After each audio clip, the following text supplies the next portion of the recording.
Notre pays aujourd'hui, une situation de tension et d'incertitude dont le seul responsable est le président Macky Sall dans sa volonté d'écraser toute opposition et de forcer une troisième candidature illégale, anticonstitutionnelle. Ce qui se passe depuis quelques jours dans ce pays dépasse l'entendement et tourne essentiellement autour de notre modeste personne.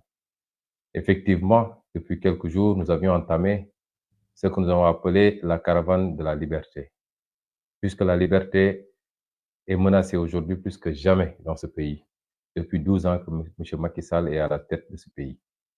Journalistes, penseurs, membres de la société civile, acteurs politiques, rien ni personne n'échappe à sa vendetta dès lors que vous avez des opinions différentes des siennes et dès lors que vous avez une vision et un projet politique différent des siens. Et ce que nous vivons, c'est que nous voyons aujourd'hui cette tension latente, pour ne pas dire même carrément réelle. Lors de cette caravane, nous avons sillonné quelques localités du Sénégal. Je rappelle que le but de cette caravane était simplement d'aller au contact des Sénégalais, de les sensibiliser sur les enjeux du moment, mais surtout, connaissant le peuple sénégalais extrêmement épris de démocratie et de liberté, lui rappeler jusqu'à quel point nous étions menacés quand il s'agit de ces questions importantes. Nous avons quitté Ziguinchor le vendredi aux environs de 12 heures et nous avons arrêté la caravane avant-hier avec l'étape de Vélingara. J'ai pris sur moi d'arrêter cette caravane pour le moment parce que je considérais que les objectifs étaient largement atteints.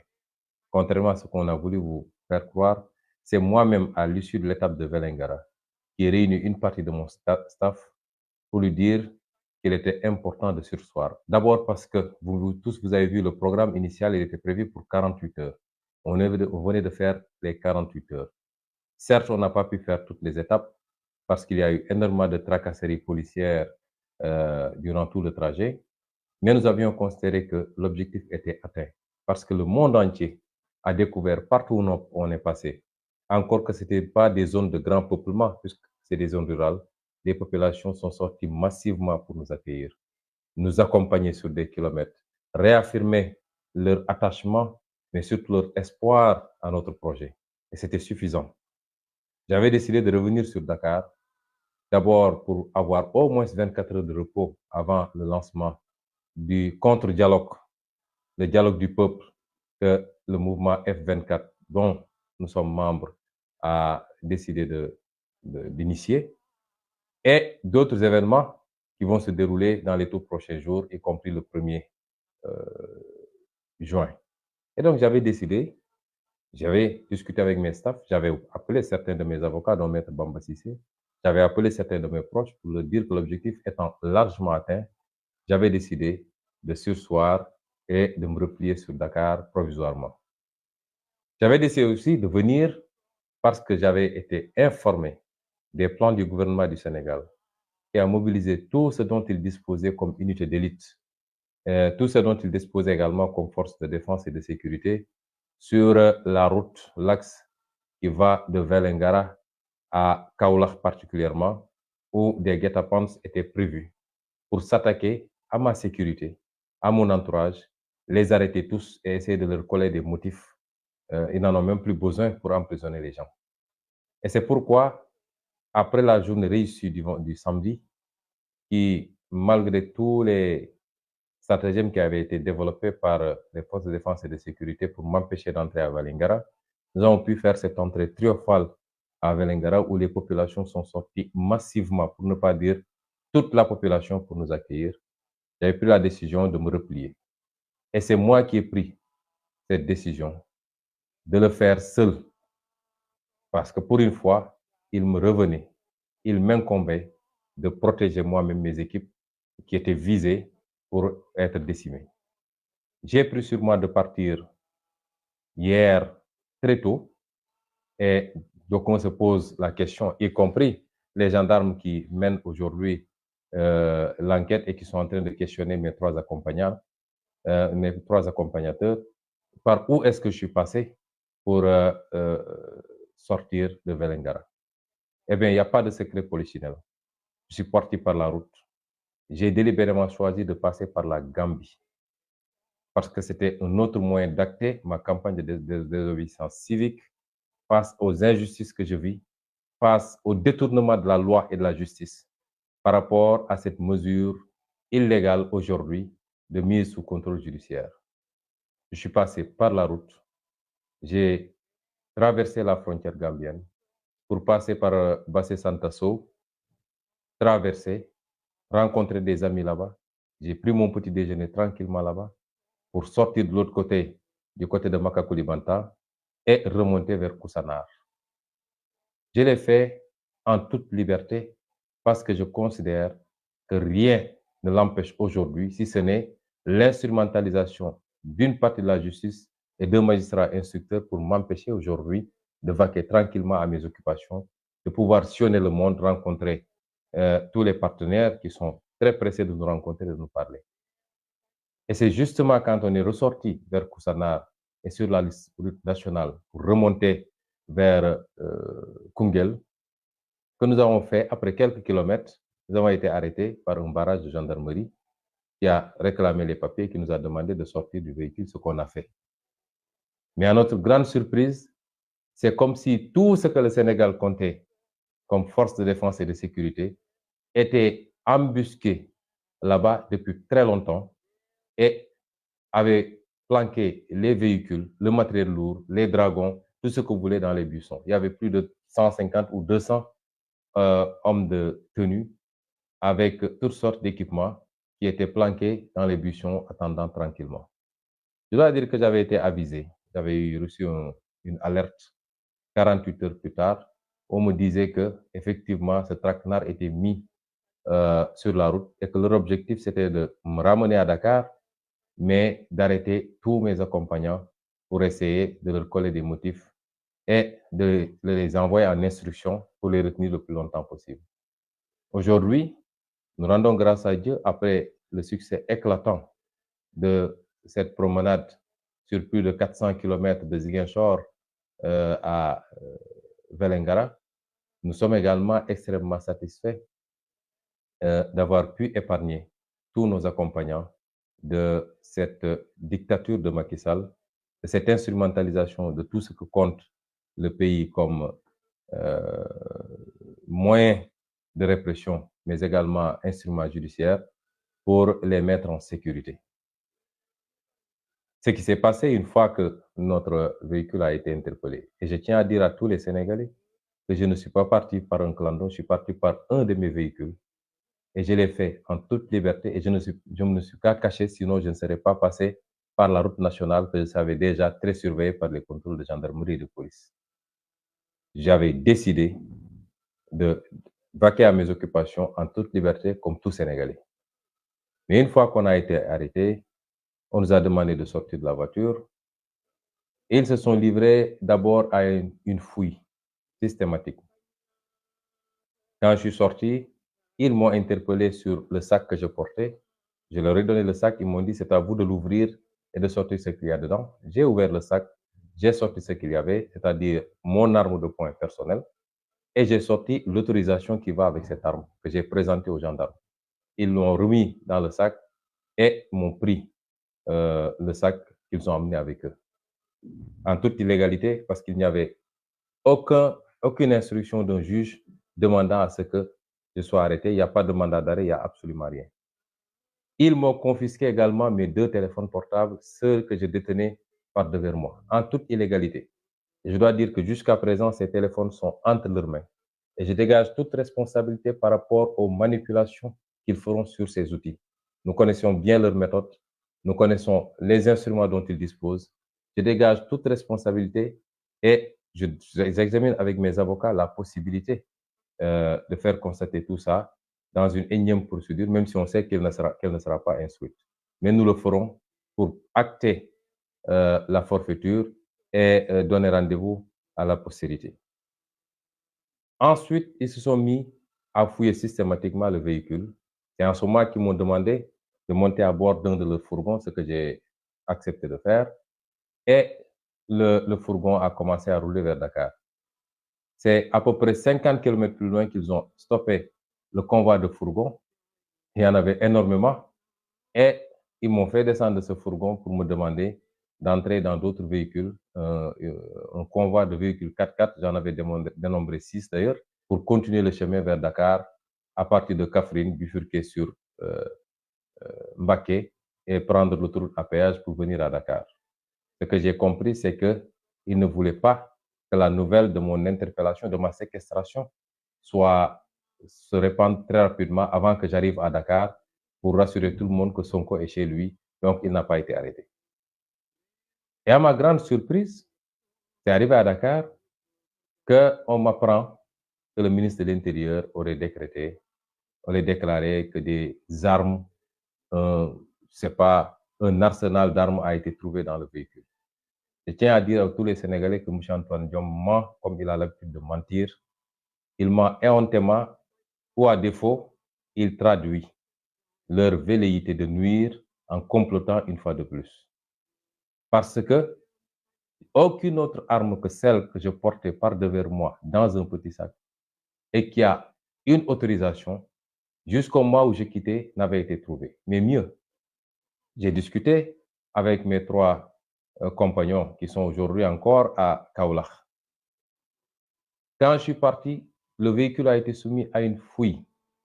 Les valises ont été complètement déchargées sur la chaussée. Une fouille systématique. Et ils n'avaient absolument rien trouvé. Ils ont pris mes 3 compagnons pour les mettre dans 3 véhicules de gendarmerie différents. Et les gendarmes eux-mêmes ont conduit mon véhicule pour l'amener à Kaolack.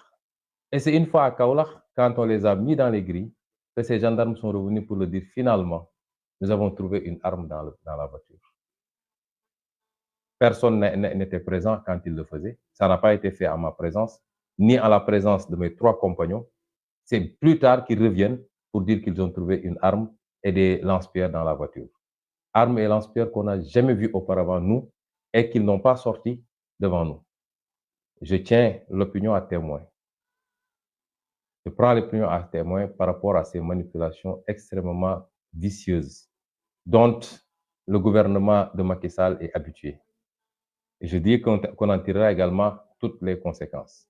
Il n'y a absolument rien à reprocher à qui que ce soit et ils ont l'habitude de charger des dossiers pour atteindre d'honnêtes citoyens. Aujourd'hui, mon chauffeur, un de mes gardes du corps et notre coordinateur de Vélingara, qui était avec moi dans la voiture, sont entre leurs mains et c'est à eux qu'on va faire porter le chapeau en montant tous ces dossiers-là et accessoirement faire croire aux Sénégalais que Sonko dispose d'un arsenal avec des lance-roquettes, des je ne sais quoi, ce qui n'existe pas. Chers concitoyens, le moment est grave. Une fois à Dakar, j'ai été séquestré. Je vais attirer l'attention de la communauté nationale et internationale surtout, puisque les Sénégalais connaissent bien Macky Sall et son régime. Leurs propagandes ne sont plus destinées aux Sénégalais, elles vous sont destinées, vous de la communauté internationale. Je voudrais attirer votre attention sur ce qui se passe. Au nom de quoi un citoyen qui n'est sous le coup d'aucune condamnation à une peine d'emprisonnement ou de mise en résidence surveillée peut se retrouver avec toute une armée qui boucle non pas seulement ma maison, mais tout le quartier, importunant mes voisins. Depuis ce matin, tout le quartier est en train de respirer les gaz lacrymogènes tout autour de la maison. Au nom de quoi, dans un pays qui se dit démocratique, on peut séquestrer un citoyen qui n'a de tort que d'être un opposant ferme et farouche au régime de Macky Sall, sans aucun soubassement judiciaire, sans aucune base légale. Au nom de quoi? Et c'est la énième fois que ça arrive, que ça survient. Et au nom de quoi d'autres citoyens qui se lèvent pour aller rendre visite à ce citoyen-là sont attaqués, gazés, blessés ou emprisonnés. Je viens d'apprendre l'arrestation de M. Alioune Sané, coordinateur du mouvement citoyen Y en a marre et vice-coordinateur du F24, qui est le regroupement de l'ensemble des forces vives de la nation. J'ai appris que beaucoup de leaders politiques, parmi lesquels Moustapha Guirassy, Mme Maïmouna Bousso, M. Déthié Fall, M. Abdourahmane Diouf, M. Cheikh Tidiane Dièye, entre autres, ont été gazés et brutalisés et aujourd'hui sont retranchés au siège de M. Déthié Fall et ne peuvent plus sortir. J'ai appris que les députés, flanqués de leur écharpe de député ont été également gazés et brutalisés dans la démocratie qui s'appelle Sénégal, celle de Macky Sall.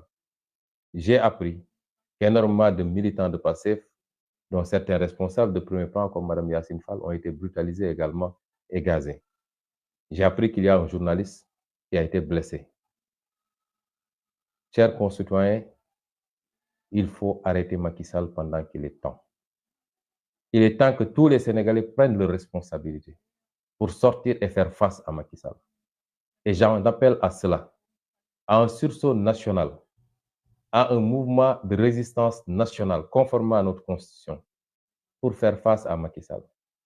Parce qu'il n'est plus dans une dictature rampante. La dictature est carrément debout et marche résolument vers ses objectifs, c'est-à-dire s'imposer définitivement comme seul leader qui peut assumer les fonctions de président de la République. Ses velléités de faire une troisième candidature, c'est devenu un secret polichinelle. Et je l'avais dit la dernière fois, atteindre son but avec Ousmane Sonko, c'est l'atteindre également plus facilement avec tout le monde. Dans ses projections, il faut écarter l'homme Ousmane Sonko et après, ça deviendra beaucoup plus facile pour imposer mes desiderata à tout le monde. Et c'est pourquoi les gens doivent comprendre que ce n'est pas une affaire d'Ousmane Sonko. Ma personne importe peu. Qu'importe celui qui deviendra président de la République ou pas. Mais ce qui se joue va au-delà de la personne d'Ousmane Sonko. Et je pense que beaucoup de leaders aujourd'hui l'ont compris, d'où leur réaction immédiate par rapport à cette forfaiture. Je voudrais également lancer un appel à tous les Sénégalais. Les jours à venir, les heures à venir, que tout le monde se lève comme un seul homme. Parce que force doit rester au peuple. Ils ont l'habitude de dire force restera à la loi. Laquelle loi est aujourd'hui la loi de Macky Sall et de sa coalition? Les forces de défense et sécurité, c'est les forces de défense et sécurité de Macky Sall. La justice, c'est la justice de Macky Sall. Comment voulez-vous, dans ces conditions-là, que nous puissions aspirer à la liberté et à la démocratie, qui suppose la contradiction et le choc des idées? Et c'est pourquoi je lance un appel à tous les Sénégalais. Jamais notre démocratie n'a été autant menacée. Levons-nous comme un seul homme et faisons face à Macky Sall. Ce que les jeunes ont commencé à faire sur le terrain. Et je les encourage vivement à résister. Surpassons nos peurs et descendons tous, comme j'essaie de le faire tous les jours, parce que j'ai l'habitude de dire, je veux toujours être le premier à donner l'exemple pour que tout le monde puisse comprendre les enjeux. Nonobstant vos inquiétudes à chaque fois que je sors, nonobstant vos nombreux messages, je voudrais dire aujourd'hui aux Sénégalais que plus que jamais, il nous faut prendre notre destin en main. J'appelle tous les Sénégalais à sortir massivement. Parce que tant que c'est quelques manifestants, Macky pense pouvoir avoir le dessus. Mais personne ne peut faire face à un peuple. Et si le peuple sort pour dire basta, je vous assure que Macky Sall reculera ou quittera le pouvoir avant la fin de son mandat. Et j'en appelle à un sursaut de cette population-là. Qu'on comprenne que ce qui se joue, c'est l'avenir de nos enfants, et il est entre nos mains. Et je voudrais terminer par cette communauté internationale. Le président Macky Sall essaie d'amadouer. Il vous a pendant longtemps fait croire qu'il était un président exceptionnel. Des cabinets ont été payés à coups de millions et de millions d'euros ou de dollars pour faire sa propagande au niveau de la communauté internationale. Mais le meilleur baromètre pour connaître le travail ou pour apprécier le travail d'un président de la République, c'est son peuple, son propre peuple.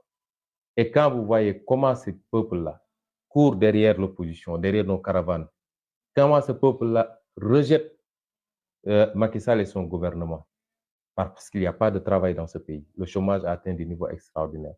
Jamais la justice n'a été autant instrumentalisée pour liquider des adversaires politiques, des journalistes, des membres de la société civile. Tout le monde se sent en danger dans ce pays-là. Le résultat économique est catastrophique en dehors de quelques infrastructures construites à coût de milliards de dettes. La pauvreté atteint des niveaux endémiques et chaque année, le Sénégal fait partie des pays qui sont touchés par l'insécurité alimentaire. Et c'est pourquoi ce peuple est le meilleur baromètre. Pas les reportages payés à coups de millions d'euros. Et demander à ce peuple aujourd'hui qu'est-ce qu'il pense de Macky Sall. Pourquoi on restreindre la liberté d'Ousmane Sonko? Parce que si je sors tout de suite dans la rue, il y aura attroupement. Pourquoi ce peuple-là tourne le dos à Macky Sall? C'est parce qu'il a lamentablement échoué. Et il ne lui reste que l'arme de la violence, de la justice instrumentalisée, de la violence des FDS pour essayer de terroriser ce peuple. Ne le suivez pas dans cela, parce que c'est vous-même qui nous vendez toujours le discours sur la démocratie et les libertés. Et vous ne pouvez pas accepter que dans un pays qui a connu la liberté et la démocratie bien avant son indépendance, que le règne de Macky Sall sonne le glas de cette liberté et de cette démocratie. Sénégalais, levons-nous et battons-nous pour notre liberté, pour notre avenir. Je vous remercie.